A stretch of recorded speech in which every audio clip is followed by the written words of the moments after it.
الحمد لله رب العالمين والعاقبة للمتقين والصلاة والسلام على سيد الأنبياء والمرسلين خاتم النبيين محمد وعلى آله وأصحابه وذرياته وأهل بيته أجمعين وسلم تسليما كثيرا كثيرا إلى يوم الدين. أما بعد، أعوذ بالله من الشيطان الرجيم. بسم الله الرحمن الرحيم. وما أرسلناك إلا رحمة للعالمين. میری دینی اور ایمانی ماؤں اور بہنوں، ربیع الاول کا مہینہ جب آتا ہے تو اللہ کے رسول صلی اللہ علیہ وسلم کی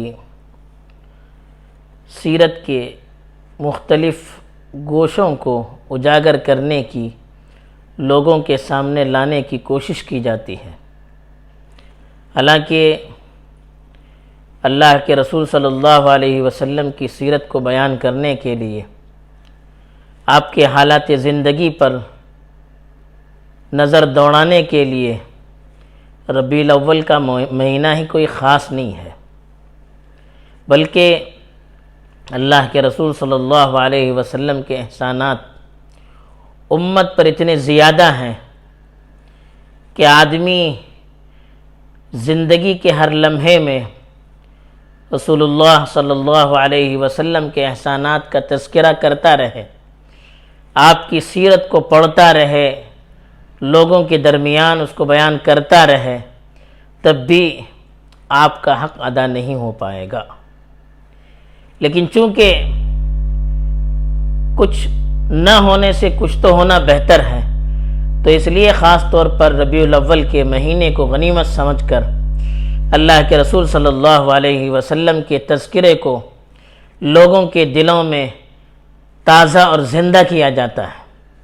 آپ کی محبت جو ہر مسلمان کے دل میں بسی ہوئی ہے، اس محبت کی چنگاری کو مزید روشن کرنے کی کوشش کی جاتی ہے. آج کا پروگرام بھی اسی نسبت سے یہاں پر منعقد کیا گیا ہے.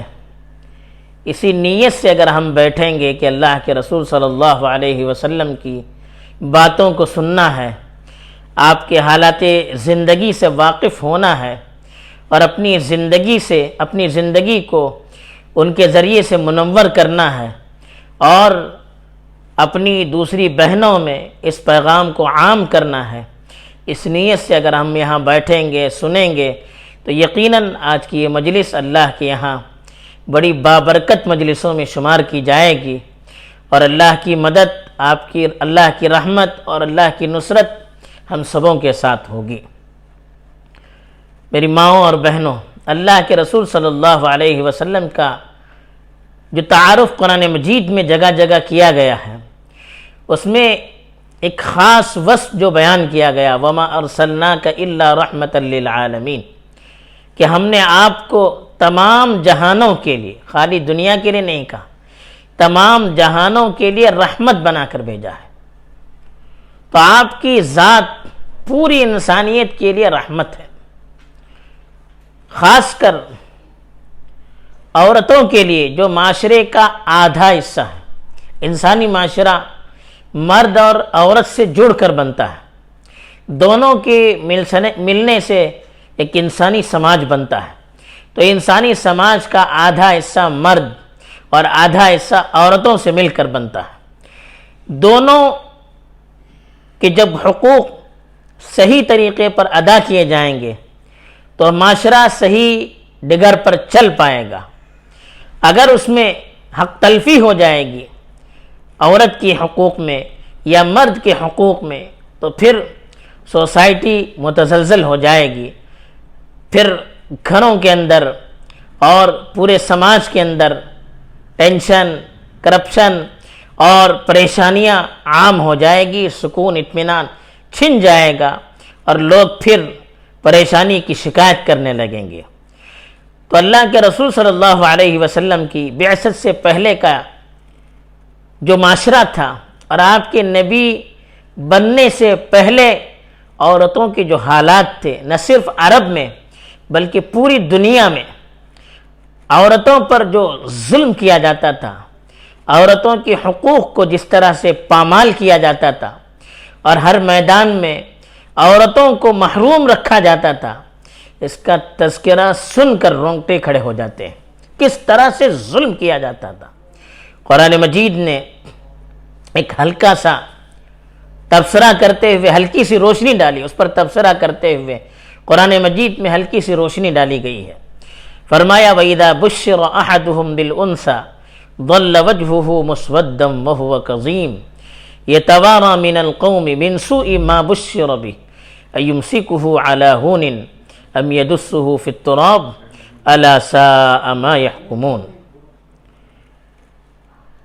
فرمایا کہ عربوں کے نبی بننے سے پہلے، اللہ کے رسول صلی اللہ علیہ وسلم کے نبی بننے سے پہلے عربوں کے معاشرے میں عورتوں کی کیا حالت تھی کہ کسی مرد کو بچی کے پیدا ہونے کی خوشخبری مل جاتی، سنائی جاتی، اس کو بتایا جاتا کہ تمہیں بچی پیدا ہوئی ہے، بجائے خوش ہونے کے اس کے چہرے کا رنگ اڑ جاتا تھا کہ ہائے بچی پیدا ہو گئی میرے گھر میں، چہرے کا رنگ اڑ جاتا تھا، لوگوں سے چھپ چھپ کر رہنا شروع کر دیتا تھا، کہیں لوگ مجھے طعنہ دینے نہ لگے، لوگ عیب لگانے نہ لگے، لوگ بدنام کرنے نہ لگے کہ دیکھیے اس کے یہاں بچی پیدا ہوئی۔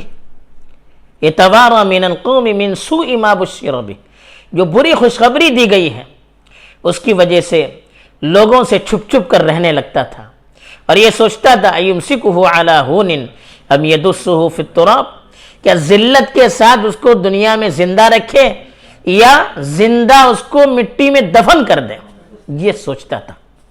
عربوں کے یہاں یہ عام طور پر رواج تھا کہ بچیاں پیدا ہوتی، ذرا سی بڑی ہو جاتی تو پھر زندہ ہی اس بچی کو دفن کر دیا جاتا تھا۔ اتنا ان کا دل سخت ہو چکا تھا اور شیطان دل و دماغ پر اتنا غالب آ چکا تھا کہ زندہ اپنی بچی کو کس کا جگر چھائے گا، زندہ دفن کر دیتا تھا۔ وہ چیختی رہتی، چلاتی رہتی، کوئی رحم نہیں آتا تھا۔ یہ معاشرہ تھا ہمارے ہندوستان میں، یہ رواج تھا، یہاں کے مسلم بادشاہوں نے اس رواج کو ختم کیا تھا۔ کیا رواج تھا کہ عورت کا اگر شوہر مر جاتا تو شوہر کی جب لاش جلائی جاتی تو عورت بھی اس آگ میں کود کر جان دے دیتی تھی۔ وہ سوچتی تھی کہ شوہر کے جانے کے بعد ذلیل ہو کر زندہ رہنے سے اچھا یہ ہے کہ اس کے ساتھ ہی میں مر جاؤں، اور اس کو وہ عبادت سمجھتے تھے۔ مسلمانوں نے اس رسم سے ان کو روکا تھا۔ یہی حالات پوری دنیا کے تھے۔ عورتوں پر جو ظلم ہو رہا تھا ہم سوچ نہیں سکتے، لیکن ایسے ماحول میں جب اللہ کے رسول صلی اللہ علیہ وسلم رحمت للعالمین بن کر آئے، تمام جہانوں کے لیے رحمت بن کر آئے، تو عورتیں جو معاشرے کا آدھا حصہ ہیں تو کیا اللہ کے رسول کی رحمت سے وہ دور رہ سکتی ہیں؟ نہیں، عورتوں پر تو اللہ کے رسول کی رحمت اور زیادہ تھی، عورتوں پر تو شفقت اور زیادہ تھی۔ ہم سوچ نہیں سکتے اللہ کے رسول صلی اللہ علیہ وسلم نے عورتوں کو عزت دینے کے لیے کون کون سے طریقوں کو اختیار کیا۔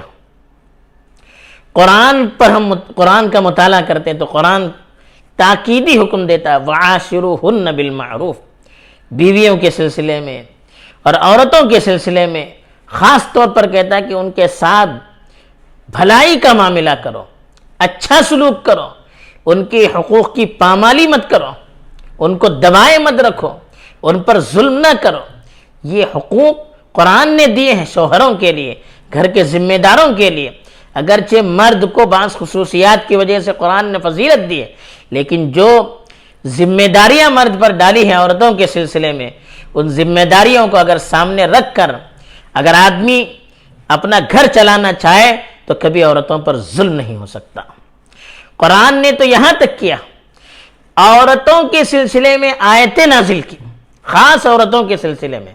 حضرت عائشہ پر لوگوں نے الزام لگایا، گندا الزام لگایا، تو حضرت عائشہ کو بری قرار دینے کے لیے، اس الزام سے پاک قرار دینے کے لیے قرآن نے آیتیں نازل فرمائی۔ سورۃ النور کے اندر پورا رکوع ہے، ان الذین جاؤوا بالافک عصبۃ منکم لا تحسبوه شرا لکم بل هو خیر لکم. پوری آیتیں حضرت عائشہ کی برات میں کہ وہ پاک ہیں، ان پر جو الزام لگایا گیا ہے وہ الزام جھوٹا ہے، اس پر پوری آیتیں نازل ہوئی. ایک عورت نے اپنے شوہر کی شکایت کی کہ میں نے اپنی جوانی ان کو دے دی، میں نے بچے مجھ سے انہوں نے جنا، لیکن جب میں بوڑھی ہو گئی تو انہوں نے مجھے الگ کرنا چاہا. اللہ کے رسول سے شکایت کی، اللہ کے رسول جواب نہیں دے سکے، تو اللہ نے قرآن میں آیت نازل کی، قد سمع اللہ قول التی تجادلک فی زوجہا وتشتکی الی اللہ، کہ اللہ تعالیٰ نے اس عورت کی باتیں سن لی ہیں جو اپنے شوہر کے سلسلے میں آپ سے بحث کر رہی تھی اور ان کی شکایت کر رہی تھی، تو ان کی شکایت کو دور کرنے کے لیے اللہ نے باقاعدہ آیتیں نازل کی. سوچ سکتے ہیں کیا مقام ہے عورتوں کا. سورۃ النساء، نساء کہتے ہیں عورتوں کی، عورت کے نام سے پوری سورت نازل کی. مرد کے نام سے کوئی سورت نہیں قرآن میں. انبیاء کے نام سے ہے، ابراہیم کے نام سے ہے، حضرت نوح کے نام سے ہے، حضرت محمد صلی اللہ علیہ وسلم کے نام سے سورت ہے، لیکن عورتوں کے نام سے پوری سورت نازل کی، اور حضرت مریم علیہ السلام کے خاص نام سے سورہ مریم نازل کی. کیا مقام دیا اللہ تعالیٰ نے عورتوں کو، ہم سوچ نہیں سکتے. اللہ نے قرآن مجید میں کتنی آیتیں عورتوں کے سلسلے میں نازل کی، بلکہ مثال دی عورتوں کے لیے، اچھی عورتوں کے لیے مثال دی حضرت مریم کی.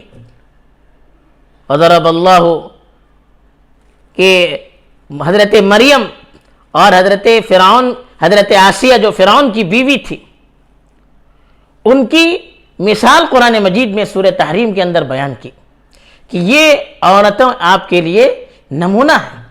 تو یہ قرآن نے عورتوں کا مقام اتنا اونچا کیا. تو قرآن کی عملی تفسیر کون؟ اللہ کے رسول صلی اللہ علیہ وسلم.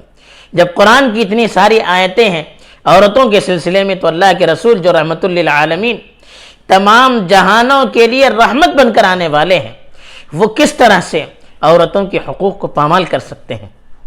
جو حقوق اللہ کے رسول صلی اللہ علیہ وسلم نے رحمت بن کر دیے، ہم سوچ نہیں سکتے. آپ نے اپنی زندگی سے، عملی زندگی سے اس کا ثبوت دیا، باپ بن کر ثبوت دیا.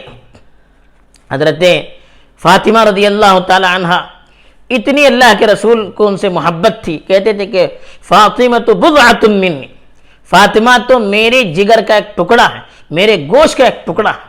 حضرت فاطمہ جو آپ کی بیٹی تھی، اتنی محبت کرتے تھے اور کہتے تھے جو اس کو تکلیف دے مجھے تکلیف ہوگی. یہ کون ایک نبی اپنی بیٹی سے اتنی محبت کر رہا ہے؟ اور حضرت فاطمہ کا اتنا اکرام، جب وہ گھر میں آتی اللہ کے رسول خوشی کے مارے اٹھ کے دوڑتے تھے ان سے ملنے کے لیے، ان کو بوسہ دیتے تھے، ہاتھ پکڑ کر لاتے تھے اور اپنی جگہ پر ان کو بٹھاتے تھے. یہ بیٹی کا احترام، یہ بیٹی کی عزت، یہ بیٹی کی محبت اللہ کے رسول صلی اللہ علیہ وسلم کے دل میں تھی. اسی لیے اللہ کے رسول صلی اللہ علیہ وسلم نے خوشخبری سنائی اس مرد کے لیے جو دو بہنوں کی یا دو بیٹیوں کی اچھی طرح سے تربیت کرے، اچھی طرح سے پرورش کرے، اچھے اخلاق ان کو سکھائے، اچھے آداب ان کو سکھائے اور ان کی شادی کروا دے. ایسے مردوں کے لیے جنت کی خوشخبری سنائی اللہ کے رسول صلی اللہ علیہ وسلم نے. اور ماں کے بارے میں اللہ کے رسول صلی اللہ علیہ وسلم کی ماں سے کتنی محبت تھی. حالانکہ بچپن میں ان کا انتقال ہوا تھا، لیکن اللہ کے رسول صلی اللہ علیہ وسلم ایک مرتبہ ان کی قبر کے پاس چلے گئے تو دھاڑے مار کر رونے لگے ماں کی محبت میں. اتنی محبت اللہ کے رسول صلی اللہ علیہ وسلم کو اپنی ماں سے تھی. اور لوگوں کو بھی تاکید کی ماں کی ذات کی کتنی محبت ہونی چاہیے. ایک صحابی نے اللہ کے رسول صلی اللہ علیہ وسلم سے پوچھا کہ ماں کے کیا حقوق ہیں، میں سب سے زیادہ حسن سلوک کس کے ساتھ کر سکتا ہوں، سب سے زیادہ اچھا برتاؤ میں کس کے ساتھ کروں؟ یہ سوال کیا ایک صحابی نے اللہ کے رسول صلی اللہ علیہ وسلم نے. اللہ کے رسول صلی اللہ علیہ وسلم نے فرمایا اپنی ماں سے حسن سلوک کرو، ان کے حقوق کو ادا کرو. پھر پوچھا پھر کس کے ساتھ؟ کہا اپنی ماں سے. پھر پوچھا پھر کس کے ساتھ؟ کہا اپنی ماں سے. 3 مرتبہ کہا کہ اپنی ماں سے حسن سلوک کرو. 4تھی مرتبہ کہا اپنے باپ سے. کیوں کہا؟ عورت ذات نرم ہوتی ہے، عورت ذات کمزور ہوتی ہے، عام طور پر ان کے حقوق مارے جاتے ہیں. باپ سے بچے ڈرتے ہیں، لیکن بچے جب جوان ہو جاتے ہیں تو ماں پر برسنے لگتے ہیں۔ تو اللہ کے رسول صلی اللہ علیہ وسلم نے خاص طور پر ماں کی شفقت کو ظاہر کرتے ہوئے کہا 3 حقوق ماں کے بتائے، پھر چوتھے نمبر پر باپ کے بتائے۔ کتنا بڑا حق ہے ماں کا، یہ اللہ کے رسول صلی اللہ علیہ وسلم نے، اسلام نے دیے ہیں عورتوں کو حقوق، دوسرے مذاہب میں آپ کو نہیں ملیں گے۔ ایک صحابی نے اللہ کے رسول صلی اللہ علیہ وسلم سے جہاد کی اجازت مانگی۔ جہاد بہت بڑا عمل ہے، اجازت چاہیے۔ اللہ کے رسول صلی اللہ علیہ وسلم نے فرمایا تمہارے والدین زندہ ہیں، تمہاری ماں زندہ ہے، تمہارے باپ زندہ ہیں؟ کہا ہاں ہاں۔ کہا کہ ان کی خدمت کرو، یہی تمہارا جہاد ہے، یعنی ان کو تمہاری خدمت کی ضرورت ہو تو جہاد بھی چھوڑ سکتے ہیں۔ کتنا بڑا مقام، جہاد جیسا عمل، سب سے بڑا عمل جس میں انسان اپنی جان کو اللہ کے لیے قربان کر دیتا ہے، اس سے بڑھ کر کوئی عبادت نہیں ہو سکتی۔ لیکن کہا اگر ماں کو تمہاری خدمت کی ضرورت ہے تو جہاد چھوڑ کر ماں کی خدمت کر سکتے ہو۔ اتنا بڑا جو حق اسلام نے دیا ایک ماں ہونے کے ناطے۔ ایسے ہی اللہ کے رسول صلی اللہ علیہ وسلم نے فرمایا کہ الجنت تحت اقدام الامہات، کہ ماں کے قدموں کے نیچے جنت ہے۔ کہا ماں کے قدموں کے نیچے جنت ہے، یہ کون کہہ رہا ہے؟ ایک اللہ کا رسول، کس کے بارے میں؟ عورتوں کے بارے میں، جو عورتیں اللہ کے رسول سے پہلے تک ظلم کی چکی میں پسی جا رہی تھی، ان عورتوں کے سلسلے میں اللہ کے رسول کہہ رہے ہیں کہ ماں کے قدموں کے نیچے جنت ہے۔ یعنی ماں کی خدمت کیجئے، ماں کو خوش رکھیے، ماں کا احترام کیجئے، ماں کو راضی رکھنے کی کوشش کیجئے، پھر دیکھیے اللہ تعالیٰ اس کی وجہ سے آپ کو جنت میں داخل کر دے گا۔ کتنی بڑی سعادت ہے۔ آج کے دور میں تو یہ بات اور زیادہ کھل کر آتی ہے۔ آج عورتیں بوڑھی ہو جاتی ہیں، افسوس اچھے اچھے گھرانوں میں، تو اب بیٹیوں پر اور بیٹوں پر وہ بوجھ بن جاتی ہے۔ بیٹا کہتا ہے کہ تم اپنے گھر میں لے جاؤ بہن سے، بہن کہتی ہے بھائی سے تم اپنے گھر میں لے جاؤ۔ ارے جس ماں نے زندگی ہمارے لیے قربان کی، اپنا دکھ سکھ ہمارے لیے قربان کر دیا، اپنا چین ہمارے لیے قربان کر دیا، اپنی نیندیں ہمارے لیے قربان کر دی، اب وہ ماں جو بیچاری بیمار ہو جاتی ہے، کمزور ہو جاتی ہے، اب اس کو ہماری خدمت کی ضرورت رہتی ہے تو ہم ان کو گھر سے نکال دیتے ہیں، یا اگر ہم بڑے اس سے گھر میں رکھتے ہیں تو یہ خادمہ کو لگا دیتے ہیں، وہ کام والی آگے کام کرتی ہے۔ ارے اپنی ماں کی خدمت کرنا ہماری سعادت ہے۔ کتنے بدنصیب ہیں وہ لوگ جو دوسروں سے اپنی ماں کی خدمت لیتے ہیں۔ یہ سوچنے کی چیز ہے۔ اللہ کے رسول نے اسی لیے کہا کہ جنت ہے ماں کے قدموں کے نیچے، ان کو منوائیے، ان کی خدمت کیجئے، ان کو خوش رکھیے، جنت آپ کو ملے گی۔ یہاں تک فرمایا رضا الرب فی رضا الوالدین، پروردگار کی خوشی والدین کی خوشی میں ہے۔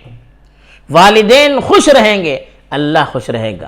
والدین ناراض رہیں گے، لاکھ ہم تہجد پڑھیں، لاکھ ہم تلاوت کریں، لاکھ ہم ذکر و اذکار کریں، لیکن والدین ناراض ہو گئے تو پھر اللہ کے یہاں اس کی کوئی حیثیت نہیں ہے۔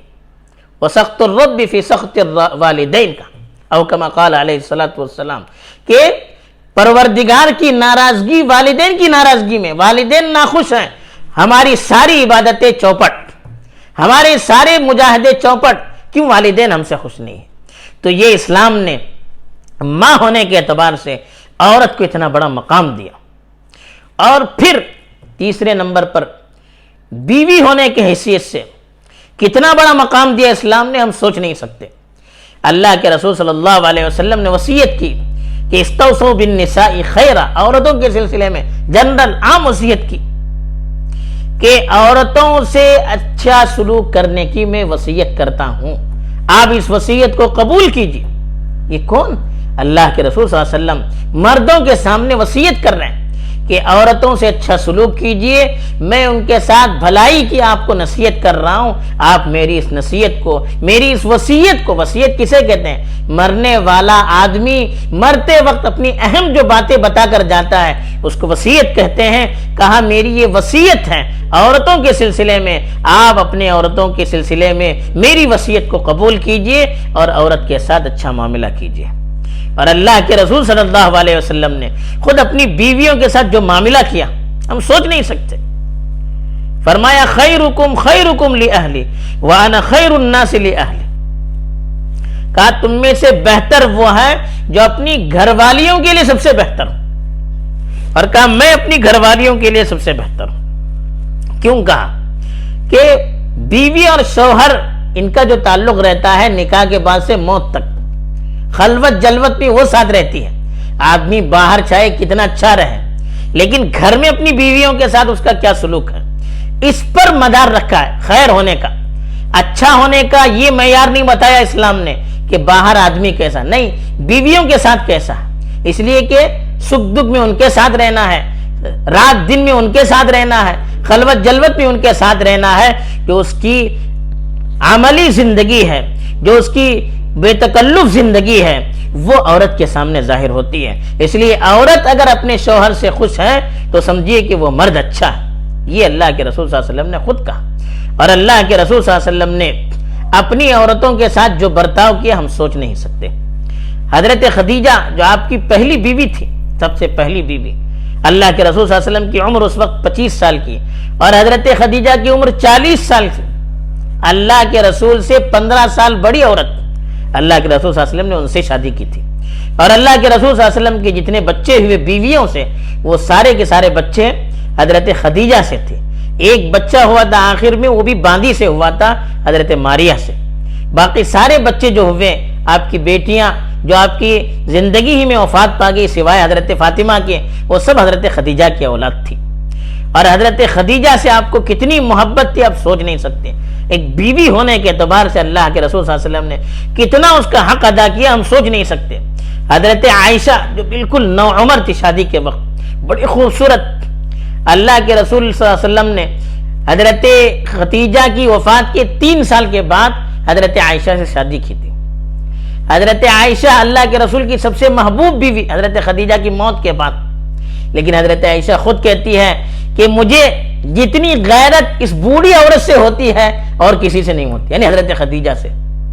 کہا کہ وہ ان کا انتقال میری شادی کے 3 سال پہلے ہوا، لیکن اللہ کے رسول صلی اللہ علیہ وسلم جتنی محبت سے ان کا تذکرہ کہتے ہیں، مجھے سن کر دل کے اندر غیرت ابھرنے لگتی ہے کہ میرے ہوتے ہوئے اس بوڑھی کو کیوں یاد کرتے ہیں. نہیں، اللہ کے رسول اس بیوی کا حق کبھی بھولتے نہیں تھے جس نے اس وقت آپ کو ساتھ دیا. دیکھیے عورتیں اتنا بڑا کام اسلام میں انجام دے چکی ہم سوچ نہیں سکتے. حضرت خدیجہ جو پہلی بیوی تھی اللہ کے رسول صلی اللہ علیہ وسلم کی، اللہ کے رسول صلی اللہ علیہ وسلم جب نبی ہوئے پہلی مرتبہ وحی آئی، بہت گھبرائے ہوئے تھے کیونکہ پہلی مرتبہ وحی آ رہی تھی. اللہ کے رسول فوراً اپنی بیوی کے پاس گئے. وہ بڑی سمجھدار، پرسنل معاملے میں نبی ہوتے ہوئے اللہ کے رسول اپنی بیویوں سے بھی مشورہ کرتے. یہ عورتوں کا مقام اللہ کے رسول صلی اللہ علیہ وسلم نے اپنے عمل سے بتلایا. بالکل یقین سے کہا کہ اللہ آپ کو کبھی ذلیل نہیں کر سکتے، اللہ آپ کا کبھی بے سہارا آپ کو چھوڑ نہیں سکتے. آپ تو مظلوموں کی مدد کرتے ہیں، آپ تو مہمانوں کا اکرام کرتے ہیں، آپ تو پریشان حالوں کی پریشانی کو دور کرتے ہیں. اللہ کے رسول کی بہت ساری صفات بیان کی اور تسلی دی. پھر اپنے ماموزاد بھائی کے پاس لے گئی، ورقہ بن نوفل جو اس زمانے میں عیسائی بن چکے تھے اور ان کی کتابوں کے بڑے ماہر تھے. ان کے سامنے جا کر پورا واقعہ پیش کیا. انہوں نے جب یہ بات سنی تو کہا کہ وہی فرشتہ تمہارے پاس آیا ہے جو موسیٰ کے پاس آ چکا تھا. تو اس طرح سے حضرت خدیجہ نے پہلے مرحلے میں ساتھ دیا اور سب سے پہلے آپ پر ایمان لانے والی حضرت خدیجہ، اپنی مال و دولت آپ پر نچھاور کرنے والی حضرت خدیجہ. بڑی تاجر تھی، بزنس کرتی تھی، بڑا بزنس تھا ان کا، لیکن اللہ کے رسول صلی اللہ علیہ وسلم کے لیے پوری دن دولت پوری قربان کی اور ہر طرح سے آپ کو ساتھ دیا. اللہ کے رسول صلی اللہ علیہ وسلم ان کی وفات سے آپ کو جتنی تکلیف ہوئی آپ سوچ نہیں سکتے. حضرت عائشہ کہتی کہ ان کی وفات کے بعد بھی حضرت خدیجہ کی کوئی سہیلی آتی اللہ کے رسول خوش ہو جاتے تھے. ان کی سہیلیوں کو بھی ان کی وفات کے بعد بھی بھاڑوں بھیجتے تھے، ہدیہ بھیجتے تھے. گھر میں کچھ اچھا پکتا تو حضرت خدیجہ کی سہیلیوں کو بھیجتے تھے. اتنا خیال اللہ کے رسول صلی اللہ علیہ وسلم کو اپنی بیویوں کا. اور بڑے بڑے معاملات میں ان سے مشورے بھی لیتے تھے. ایک تو یہ حضرت خدیجہ سے، دوسرے حضرت ام سلمہ رضی اللہ تعالیٰ عنہ، یہ بھی بڑی ذہین بڑی سمجھدار عورت تھی. اللہ کے رسول صلی اللہ علیہ وسلم جب ہجرت کر کے مدینہ گئے تو کئی سال تک مکے جانے کی فرصت نہیں ملی. ایک مرتبہ خواب میں دیکھا، جب خواب بیان کیا تو اللہ کے رسول صلی اللہ علیہ وسلم مسلمانوں کے لے کر عمرے کے ارادے سے مکے تشریف لے گئے. تو وہاں جب پہنچے تو کفار نے آپ کو روکا، جانے نہیں دیا. پھر بعد میں آپس میں معاہدہ ہوا کہ اس سال حج نہیں کرنا ہے، عمرہ نہیں کرنا، آئندہ سال کرنا ہے، اس سال واپس جانا۔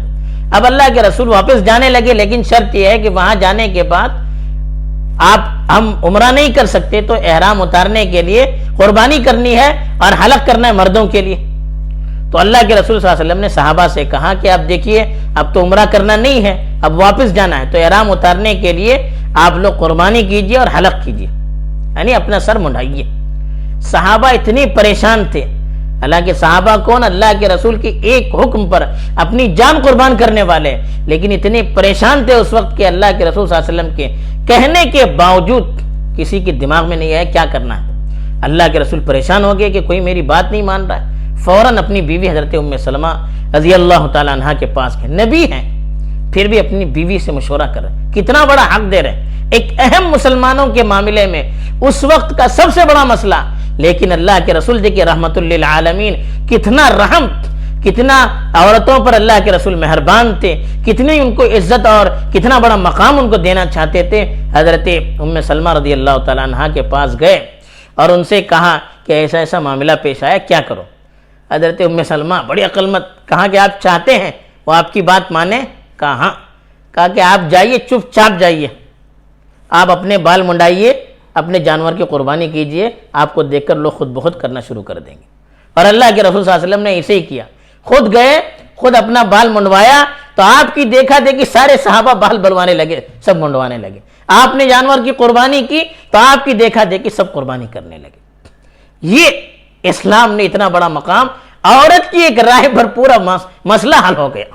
تو یہ اسلام نے جو مقام دیا ہے، اور اللہ کے رسول صلی اللہ علیہ وسلم اپنے گھر میں بیویوں کے ساتھ شوہر بن کے رہتے تھے، کوئی نبی بن کر رہتے نہیں تھے، وہاں آواز نکالنا منع ہے، ایسا نہیں ویسا نہیں، بالکل ایسے بے تکلف۔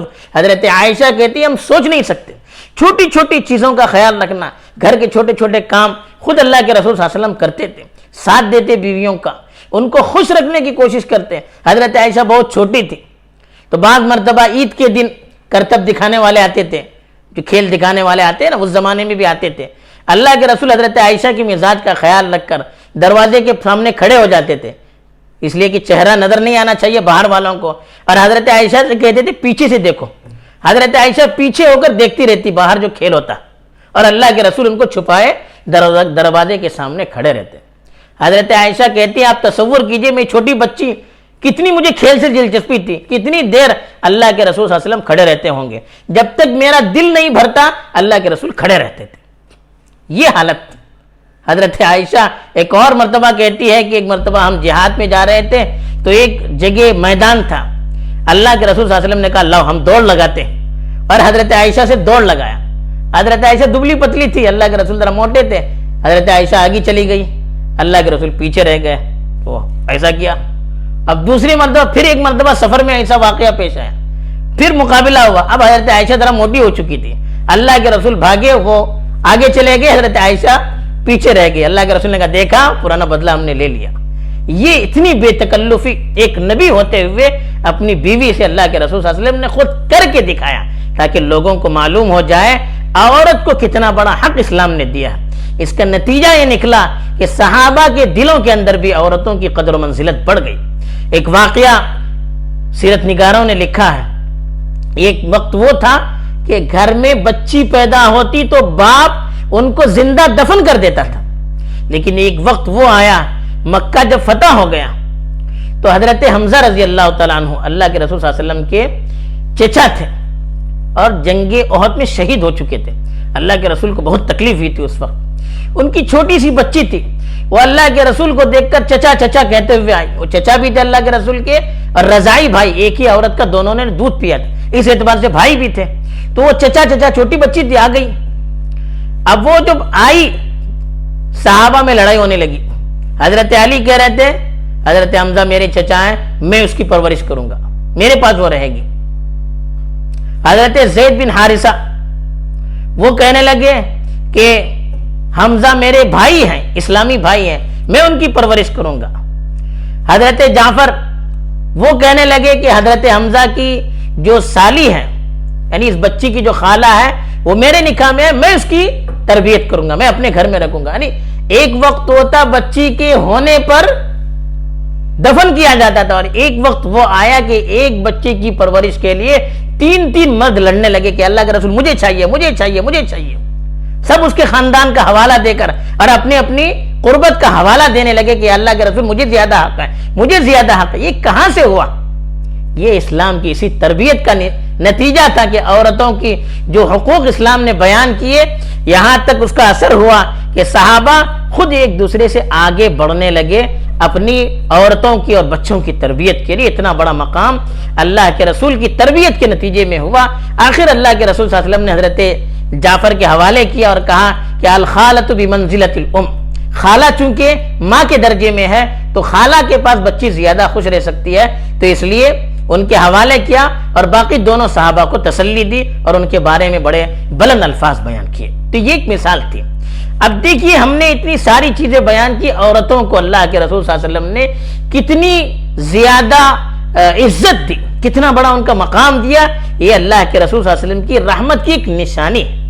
اب ہمیں اللہ کے رسول نے اتنا بڑا مقام دیا ہے، ہمارا بھی کچھ حق ہے، ہم بھی اللہ کے رسول صلی اللہ علیہ وسلم کی تعلیمات کو پڑھیں۔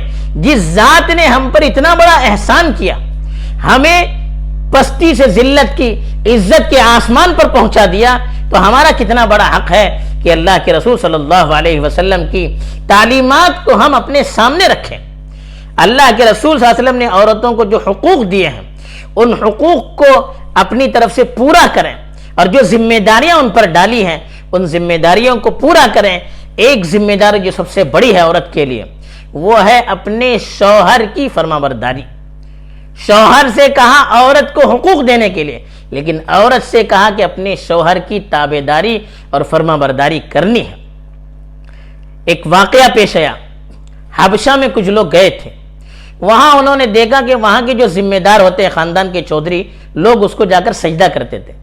صحابہ نے کہا کہ لوگ سجدہ کرتے ہیں تو اللہ کے رسول کو زیادہ حق ہے، اتنا بڑا ہم پر حق ہے کہ اللہ کے رسول کو سجدہ کرنا چاہیے۔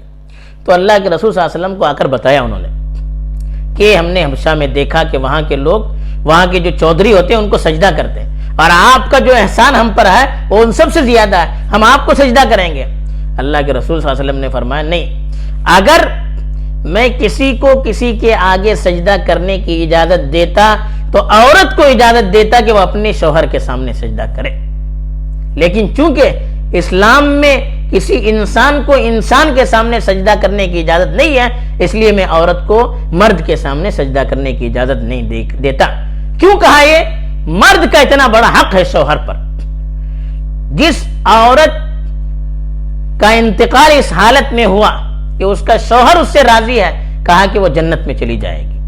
دوسری جگہ فرمایا کہ اگر کسی عورت کی رات ایسی گزرتی ہے کہ اس کا شوہر اس سے ناراض ہے، صبح تک فرشتے اس پر لعنت کرتے رہتے ہیں۔ اگر صبح سے شام تک شوہر ناراض ہے تو شام تک فرشتے اس پر لعنت کرتے رہتے ہیں۔ تو یہ عورتوں کو بتایا بھی گیا کہ اپنے شوہر کا حق ادا کرنا ہے، اس کی فکر کرنی ہے۔ عام طور پر عبادت بہت کرتی ہیں عورتیں، کرنی چاہیے، لیکن شوہر کے حق کو ادا کرنا اس کو وہ عبادت نہیں سمجھتی ہے۔ اور چونکہ حالات سامنے آتے ہیں مقامی، اس بنیاد پر کہتا ہوں کہ لوگ شکایت کرتے ہیں بیچارے، عام طور پر جو مرد باہر سے ریٹائرڈ ہو کر آتے ہیں، اب ان کا کام گھر میں نوکر کا بن جاتا ہے۔ اب وہ خود کہتے ہیں کہ بچے جب کمانے لگتے ہیں تو عورتیں ہم کو بالکل نگلیکٹ کر دیتی ہیں، کوئی ہمارا حق ادا نہیں کرتی۔ حالانکہ اگر ان کو تکلیف پہنچتی ہے مرد کو تو عورت کی کوئی عبادت پھر قبول نہیں ہوگی، فرشتے لعنت کریں گے، کون سی عبادت قبول ہوگی؟ ہماری تہجد، ہماری نمازیں سب اسی جگہ پر دھری کی دھری رہ جائیں گی۔ تو یہ جو پہلو ہے خاص طور پر اس میں اپنے شوہروں کی اطاعت کرنی چاہیے۔ ایک حدیث میں فرمایا کہ جو عورت 5 وقت کی نماز پڑھتی ہے، اپنی شرمگاہ کی حفاظت کرتی ہے، رمضان کے مہینے کے روزے رکھتی ہے اور اپنے شوہر کی اطاعت کرتی ہے تو جس دروازے سے چاہے جنت میں داخل ہو سکتی ہے۔ صلت خمسہا وصامت شہرہا، کہ 5 نمازیں جو فرض ہے اس کو پڑھتی ہے، رمضان کے مہینے کی اس کے روزے رکھتی ہے اور اپنی شرمگاہ کی حفاظت کرتی ہے، وَأَطَاعَتْ بَعْلَهَا، اپنے شوہر کی اطاعت کرتی ہے، ان کی بات مانتی ہے، ان کی خدمت کرتی ہے، تو پھر وہ عورت جنت کے دروازے سے چاہے داخل ہو سکتی ہے۔ تو اتنا بڑا حق شوہر کا بھی بتایا گیا ہے۔